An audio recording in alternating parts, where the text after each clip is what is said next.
O conhecimento científico pode ser visto como um conhecimento secundário, mas existe um conhecimento primário. Porém, antes de aprofundar neste assunto, deixa eu me apresentar. Olá, seja bem-vindo ao canal O Aprendiz de Filósofo. Eu sou o Josinácio, tudo bem com você? Espero que você esteja bem. Se você é um estudante de filosofia ou da história da filosofia, sabe que existe uma relação ou um duelo entre fé e razão ou religião e ciência.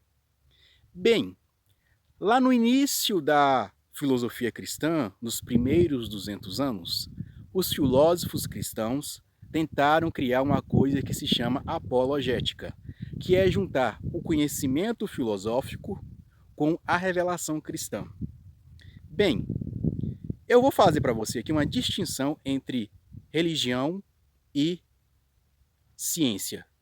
Bem, se você acredita em Deus ou vai em uma certa religião, você consegue garantir para outra pessoa ela ter a mesma experiência religiosa que você teve? Exemplo, você vai orar, orar, orar e você vai conseguir alcançar um milagre? Você consegue garantir para outra pessoa, se ela orar na quantidade que você orou, ela vai conseguir alcançar um milagre na vida dela também? Bem, talvez você vai entrar em dúvida. Alguns podem garantir, outros não vão garantir. Isso aí já vai entrar na questão de subjetividade. Ou seja, a fé e a religião muitas vezes pode ser vista como um fato subjetivo. E a ciência, o conhecimento científico, pode ser visto como uma coisa que pode ser replicado. Ou seja, você teve uma experiência científica, você pode pegar aquela experiência científica e reproduzi-la ou indicar que outra pessoa reproduza, que dará o mesmo resultado. Ou seja, aqui está. Fé, um conhecimento subjetivo, e religião, um conhecimento. Fé, um conhecimento subjetivo, ou religião, uma prática subjetiva, e ciência, um conhecimento objetivo. Como assim?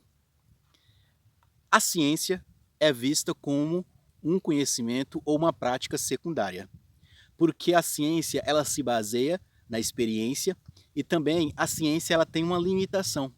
Ela só pode conferir aquilo que está no âmbito da matéria. Como assim no âmbito da matéria? Aquilo que é material, que é palpável, pode ser foco do exame científico. Mas aquilo que não é palpável não está no âmbito do conhecimento científico.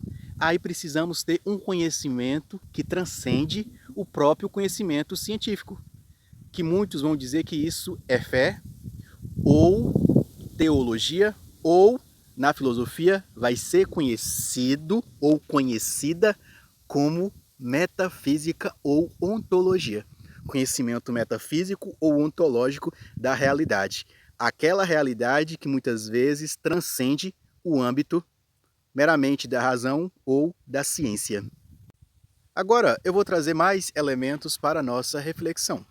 Bem, talvez você conheça o Santo Agostinho ou Agostinho de Hipona. Agostinho, até os seus 30 anos, ele era uma pessoa que não era convertida ao cristianismo. Mas muitas pessoas dizem que foi uma crise existencial ou iluminação divina que Agostinho teve contato com Deus. Agostinho teve uma iluminação das suas ideias e Agostinho passou a crer em Deus. Agostinho pode ser visto como um místico. Então, Agostinho começa a desenvolver uma filosofia cristã a partir do momento que ele tem uma experiência divina. Ou seja, a luz de Deus, como está fazendo aqui, vamos colocar de forma conotativa aqui, a luz está iluminando a minha mente nesse momento, que nem aconteceu com Agostinho, exemplo aqui, e essa luz iluminou a mente, ele pôde pensar em Deus e crer em Deus. Até então ele não cria em Deus. Nesse momento, Agostinho, ele tem uma experiência que podemos dizer que é uma experiência religiosa subjetiva. Então, a partir desse momento, muitas pessoas podem crer nele. E alguns, através dos conselhos dele, pode até ter essa experiência de iluminação divina. Porém, irá ter pessoas que irão se esforçar, mas não irão conseguir ter essa experiência. Então, Agostinho percebemos aí uma questão mais subjetiva da parte dele. Algumas pessoas podem ter e outras pessoas podem não ter. O próprio catecismo da Igreja Católica diz a seguinte coisa: a fé não é você que tem ela porque você quer. Fé é um dom de Deus. Deus dá a fé para as pessoas. Então, a fé acontece para cada pessoa de forma subjetiva. Sim, está no catecismo da Igreja Católica isso.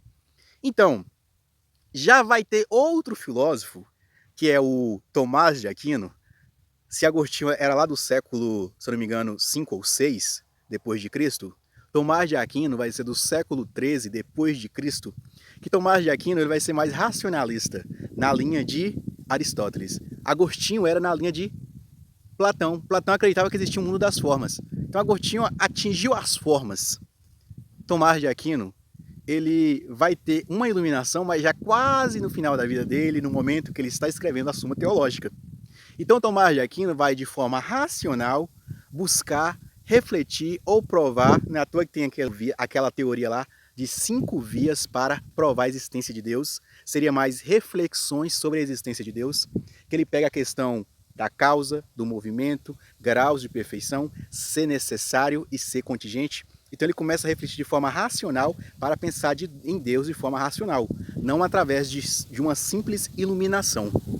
Como falei para você, na filosofia vai dizer que a metafísica é a ciência primeira, ou seja, a metafísica, o pensamento metafísico, dá base para outras ciências, que é visto como ciências secundárias, ou ciências puramente da matéria, estuda coisas materiais. Exemplo, podemos dizer que a religião ou a fé é um dado subjetivo, mas podemos também entender que esse dado subjetivo pode produzir coisas objetivas. Olha na sua cidade aí, quantas igrejas existem? Olha aí as igrejas católicas e evangélicas, os templos budistas e islâmicos, ou seja, um dado que, digamos, podemos dizer que é subjetivo, produz coisas objetivas. Fé, um elemento subjetivo, mas produz obras objetivas. A Bíblia é uma coisa objetiva, é matéria, dá para você pesquisar.